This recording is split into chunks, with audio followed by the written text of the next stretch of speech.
देश और धर्म के प्रति आस्था श्रद्धा बढ़नी चाहिए। देश और धर्म हमारा सांस है, आता जाता सांस, उच्छ्वास और निश्वास, निश्वास उच्छ्वास अंदर लेने वाले जो सांस, देश हो तो बाहर निकलते वक्त सांस, वो धर्म है। देश और धर्म, उन्हें अध्यात्म, ज्ञान, प्रेम, ये हमारा जीव नाडी है। इसकी संरक्षा बहुत आवश्यक है। श्रीमद् भगवत गीता ऐसे एक युद्ध रंग में संघर्ष के बीच जन्म हुआ। अक्सर गुरु बैठे रहते, शिष्य खड़े होके सुनते हैं, मगर भगवान श्री कृष्ण ने सभी मर्यादाओं को तोड़, वो तो मर्यादा तोड़ना तो उनकी आदत ही रही पहले से, वो मर्यादा भी तोड़ी। श्री कृष्ण खड़े रहे, अर्जुन नीचे बैठ के सुनता रहा। श्री कृष्ण सारथी बने, अर्जुन ऊपर बैठा उनके ऊपर, रथ के ऊपर।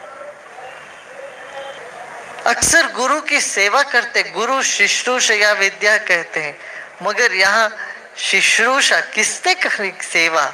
श्री कृष्ण ने अर्जुन की सेवा करी।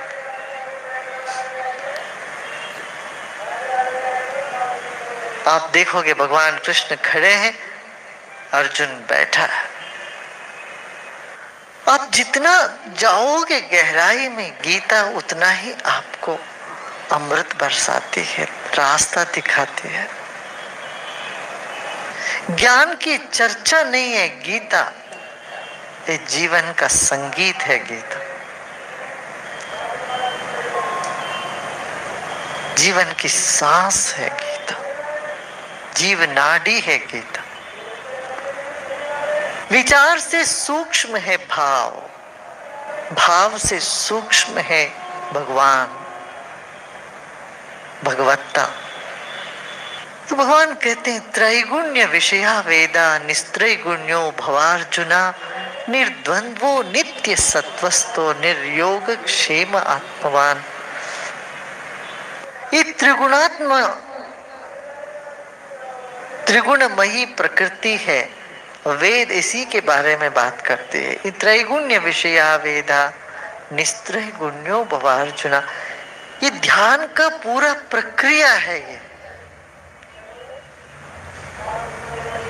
जिससे तुम लड़ते हो मन उसमें उलझ जाता है, जिसको तुम चाहते हो मन उसमें उलझ जाता है। तो ना लड़ना, ना द्वेष करना, ना राग करना, राग द्वेष से, ये द्वंद्व से मुक्त होके बड़े उपाय से मन को बिठाना ही ध्यान होता है। निस्त्रैगुण्य होना चाहिए।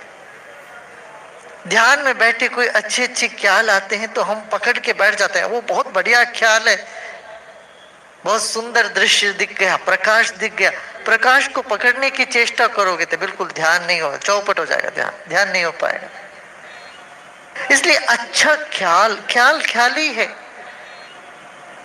एक काले बादल आए आसमान में, सफेद बादल, क्या फर्क पड़ गया? उससे कोई फर्क नहीं है, सब निकल जाते हैं। कुछ गरज गरज के निकलते हैं, कुछ वैसे चुपचाप दिगंत में गायब हो जाते हैं। सारे ख्यालात बादल जैसे चित्त के आकाश में, चित्त आकाश में तीन तरह के आकाश, भूत आकाश, चित्त आकाश और चिदाकाश।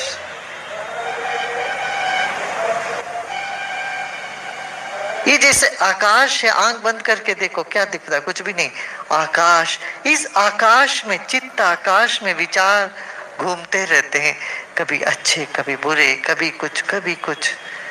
इन सभी विचारों से मुक्ति पाना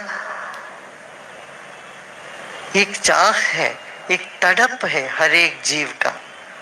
और जितना लड़ोगे विचारों से उतना उसमें फंसे रहोगे। जितना इन अच्छे विचारों को लाने की चेष्टा करोगे उतना और मुसीबत में पड़ो। लोग ध्यान करना जानते नहीं, पागल हो जाते हैं विचारों के जंजाल में फंसकर, दल दल में फंस जाते हैं। फिर तरह तरह के विचार दिमाग में आते हैं, तो इन विचारों से मुक्ति पाए कैसे? निर्द्वंद्वो नित्य सत्वस्तो निर्योग क्षेम आत्मवान। अपनी आत्मा की ओर जाना हो, दृश्य से दृष्टा की ओर जाना। अभी आप मुझको देख रहे हैं, मैं दृश्य हूं, आप दृष्टा हो। अब आंख बंद कर लो, आपको क्या लगता? अपना शरीर महसूस होने लगता। शरीर भी दृश्य है, मन दृष्टा है। और मन से भी सूक्ष्म देखो तो बुद्धि में कुछ चल रहा, अच्छा मैं देख रहा हूं, वो बुद्धि को भी तुम दृश्य बनाओ तो क्या पाओगे? अंतर्मुखता में गति आने लगेगी, दृष्टा के पास पहुंचोगे। दृष्ट स्वरूपे अवस्थानम योग चित्त तदा दृष्ट स्वरूपे अवस्थान। चित्त की वृत्तियों का निरोध अपने आप हो जाता है, सहज ही हो जाता है। अक्सर लोग कहते हैं 20 मिनट मन को टिकाने में नहीं रख सकते हो। मैं कहूंगा ऐसा नहीं, 20 नहीं, घंटों टिकाने। यदि टिका जो जानता है तो वो टिका सकता है मन को। यदि हम जानते हैं कैसे मन को टिकाना, बड़े आराम से टिका सकते हैं। किसी का भी मन हो उसको टिका सकते हैं। मन एक राजा जैसा है, उसको एक उपाय से, युक्ति से मन को बिठाना। मन के साथ लड़ो मत। जैसे अपने छाया के प्रति परछाया से लड़ते रहोगे तो परछाया के साथ ही रहोगे। परछाया से अपना नजर हटाओ, रोशनी की तरफ देखो, परछाया गायब हो गया। नहीं तो हम अपने ही परछाया को देख रहे हैं, उसी के साथ लड़ रहे हैं। वो कभी नहीं लड़ाई खत्म होगी। विचारों से लड़ो मत।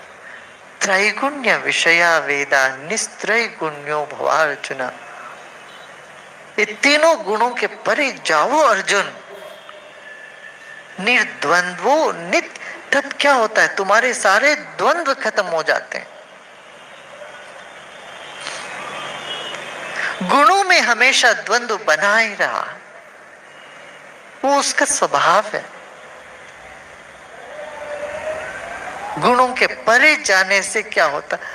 द्वंद्व से मुक्त होते हो, नित्य सत्वस्थ हो। ध्यान करने से लाभ क्या है? अक्सर लोग पूछते हैं। वो साफ दिखाई देता है। एक शरीर में आरोग्य, शरीरम में विचर्षणम, जिह्वा में मधुमत्तम, कर्णाभ्याम भूरि विश्रम, ब्रह्मण कोशोपि मेदया पिहित, श्रुतम में को पाया।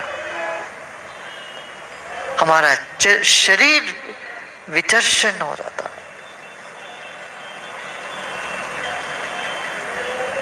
वाणी मधुर होती है। सुर सौष्ठवम च, सुर सौष्ठवम च, वाणी में एक मिठास आता है, आकर्षक आकर्षण। योग करने से ये सब लाभ होता है। शरीर स्वस्थ, मन प्रसन्न, मन में भ्रांति नहीं होगी, भ्रम नहीं होगा, बुद्धि तीक्ष्ण, इंटेलिजेंस बढ़ेगी, बुद्धि शक्ति बढ़ती है, मेधा शक्ति बढ़ती है, स्मृति शक्ति बढ़ता है। इससे कई तरह की लाभ इससे होते हैं। क्या हम अपने ओर जाए, अंतर्मुख हो जाए। अंतर्मुखी सदा सुखी, तब कोई पराया नहीं। निर्योग क्षेम आत्मवान। आत्मवान माने यही है, जो मैं हूं सो तू है, जो तुझ में है वही मुझ में है, हम सब एक है, एक ही तो है।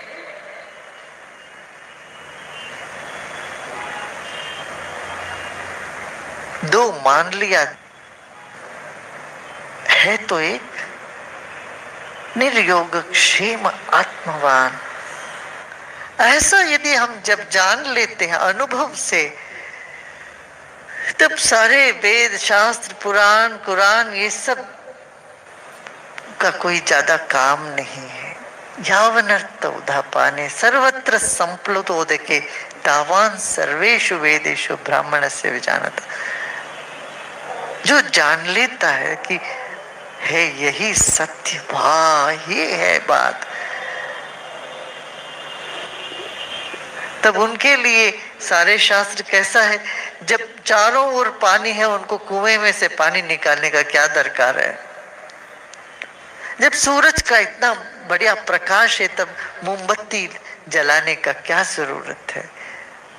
इस तरह से आत्मज्ञान में जो रम जाता है ध्यान के द्वारा, हे अर्जुन, सारे वेदों से उनका कोई ज्यादा काम नहीं है, कोई लेना देना नहीं है।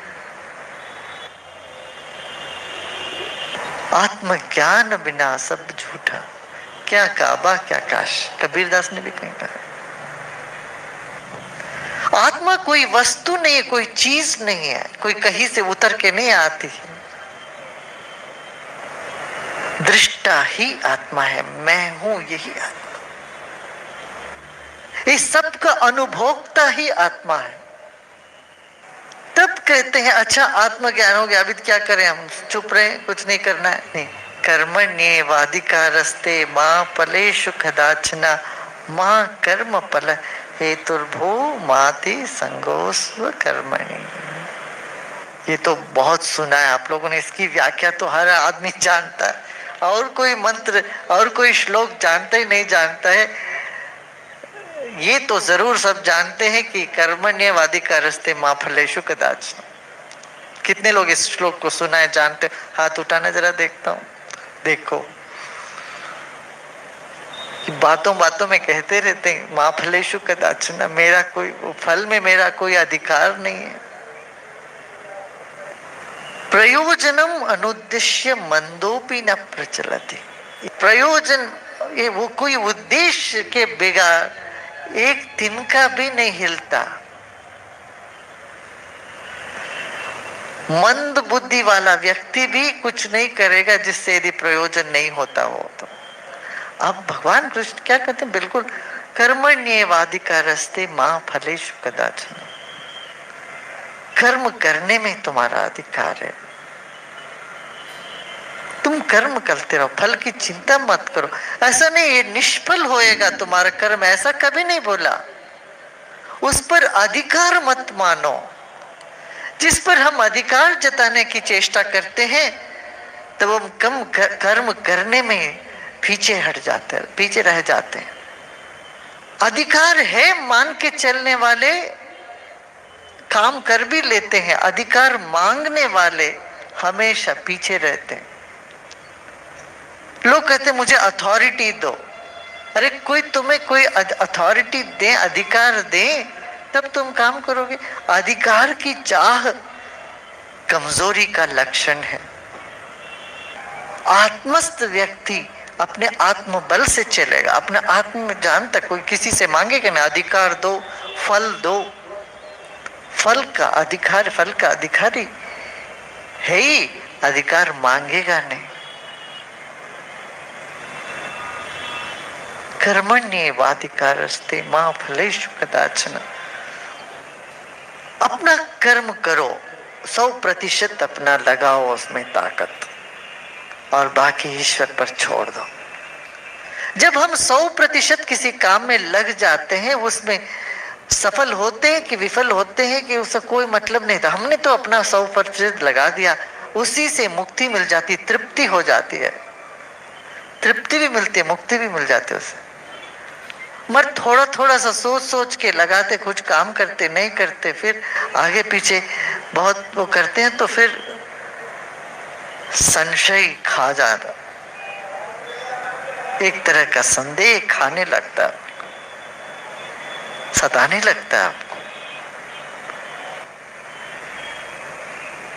कि कृपणा फल है तवा। फल की आकांक्षा करने वाला बड़ा छोटे दिमाग के कृपण है। तो अपना दृष्टि बदलो। योगस्थ कुरु कर्माणि संगम त्यक्त्वा धनंजया सिद्ध सिद्धो समो भूत्वा समत्वम योग उच्यते। योग की कई परिभाषाओं में बहुत सुंदर परिभाषा कह दी, योगस्थ कुरु कर्माणि। अक्सर कर्म करने वाले योग को भूल जाते, योगस्थ नहीं होते, काम में फंसे रहते हैं और असफल होते रहते हैं। जितना असफल होते हैं और ज्यादा काम में फंसते रहते हैं। जीवन में निराशा का अनुभव के सिवाय और कुछ हाथ नहीं लगता। और जो योग में बैठते हैं वो समझते हैं कि हमको तो कुछ करना ही नहीं, अजगर करे न चाकरी, पंछी करे न काम, दास मलुका कह गए सबका दाता है राम। कह के हम तो कुछ भी नहीं करना, हम तो भगवान जो खिलाए तो खाते हैं, ऐसे बैठे रहते, पड़े रहते हैं। भगवान कृष्ण इस पक्ष में भी नहीं थे। योगस्थ गुरु कर्माणि, योगस्थ होकर के तुम काम करो। संगम त्यक्त्वा धनंजया, संग, उस संग को छोड़ करके, उसमें फला प्रतिफल की अपेक्षा छोड़कर काम करोगे। इसीलिए जो भक्त परिवार है, जो व्यापारी है और भक्त भी है, बहुत व्यापारियों में भक्त बहुत हैं, खासतौर से इस देश में। क्यों? अनसर्टिनिटी रहता है, पता नहीं ये बिजनेस में लगा रहे हैं, ये इसमें फल मिलेगा नहीं मिलेगा, भरोसा नहीं रहता, पता नहीं कैसा होगा, पता नहीं कल क्या होगा, शेयर मार्केट गिर जाएगा, क्या हो जाएगा। भगवान के भरोसे, इसलिए भगवान पर विश्वास जताते रहते हैं वहां पर। व्यापारियों में जितना दैव भक्ति शायद ही दूसरे वर्गों में है इस देश में। ब्राह्मणों में, पंडितों, पुरोहितों में थोड़ा कम दिखता है, कहीं कहीं, कि वो तो समझते हैं भगवान तो मेरे अपने हैं, हम कुछ भी करें उनको तो मानना ही पड़ेगा, भक्ति करें क्यों? नहीं, ऐसी बात नहीं होनी चाहिए। संगम त्यक्त्वा धनंजय है, धनंजय योगस्थ कुरु कर्माणि, योग में रहते हुए काम करो। योग माने सिर्फ आसन नहीं है, ईश्वर के साथ जुड़ जाना। भक्ति योग से जुड़ जाओ, गीत संगीत से जुड़ जाओ, कीर्तन से जुड़ो, वो भी भक्ति, वो भी उनके योग ही है। ज्ञान से, ध्यान से, कर्म योग से आगे चल के भगवान बताते हैं कितने तरह तरह तो मेरी सेवा कर सकते हो। सेवा में भी योग ही है, तो सेवा करो। अच्छा, पूछोगे क्या सेवा करना है गुरुजी? बहुत तरह की सेवा है। आप देखो, बच्चों को पढ़ाते हैं या एकल विद्यालय कर, कितने सारे बच्चों को शिक्षा दीक्षा मिल रही है, भोजन आवास मिल रहा है, इस तरह की सेवा में लगे। गाय के लिए सेवा कर रहे हैं, वृद्ध लोगों के लिए सेवा कर रहे हैं, बीमार लोगों के लिए सेवा कर रहे हैं। और कहते सर्वेशाम एवं दानानाम ब्रह्म दानम विशिष्यते, ज्ञान में लोगों को लेके आना सबसे बड़ी सेवा है। ज्ञान दान किसी को दोगे तो वो अपने पांव में खड़े हो जाता है। बाकी तो रोटी कपड़ा में दे देंगे कोई किसी को, वो तो क्षणिक है, मगर ज्ञान का दान जो है एक व्यक्ति का जीवन को निर्माण कर देता है, वो बहुत श्रेष्ठ तरह का दान है। वैसे दान करना भी पाप है ये समझते हैं, एक अलग दृष्टि से देखोगे। क्यों? दान उसी को करोगे जो अपना नहीं है, और किसी को अपना नहीं मानना सबसे बड़ा पाप है। जब सब अपने हैं, अपने को कोई दान देता है? दान तो कोई दूसरा समझ के देते हो। आत्मवत् सर्वभूतेषु यः पश्यति स पश्यति, सब मेरा ही एक अंग है, यह समझना सर्वोत्तम है। मगर उस उत्तम स्थिति तक अभी नहीं पहुंचे, मान लो, या ऐसा लगता है कि मैं अभी तक मैं वहां पहुंचा नहीं हूं, तब तक कम से कम इतना तो करो, योगस्त गुरु कर्माणि संगम त्यक्त्वा धनंजय सिद्ध सिद्ध्यो समो भूत्वा समत्वम योगो उच्यते। समता को बनाए रखो, चाहे वो काम हो जाए या ना हो जाए कोई फर्क नहीं। अपने तरफ से पूरे दिल से काम किया, जैसे एक डॉक्टर अस्पताल में पूरा अपना दिल लगाकर मरीज को देखता है, ऑपरेशन करता है, 10-20 दिन रख के वहां दिन रात जाग करके दवा देता है, उसका शुश्रूषा करता है, फिर वो आदमी वो जिएगा ही ऐसा कोई भरोसा नहीं। सब ठीक होते होते भी मर जाते हैं, कभी आईसीयू में ही रख तक जिंदा रहता, बाहर आके फिर मर जाता, या बाहर कई तरह की होती है समस्याएं डॉक्टरों के बीच में। एक अच्छा सर्जन डॉक्टर खूब अच्छे तरह से जानता है मेरे हाथ में कुछ भी नहीं, मैं भी ऐसे अंधेरे में टटोल रहा हूं, जन्म और मृत्यु का रहस्य अति गूढ़ है, इसके प्रति मैं जानता नहीं हूं। जैसे ज्योतिषी अंदाज लगा करके बताते हैं कुछ भविष्य, डॉक्टर भी कुछ इसी तरह से अंदाज लगा करके कुछ दवा देते रहते हैं।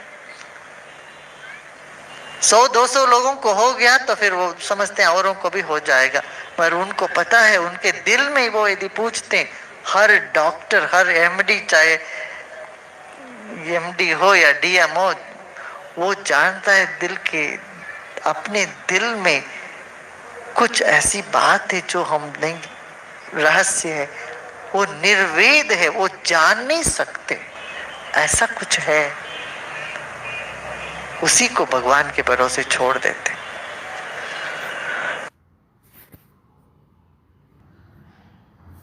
तो समत्व में रहना ही योग है। योग माने कुशलता है।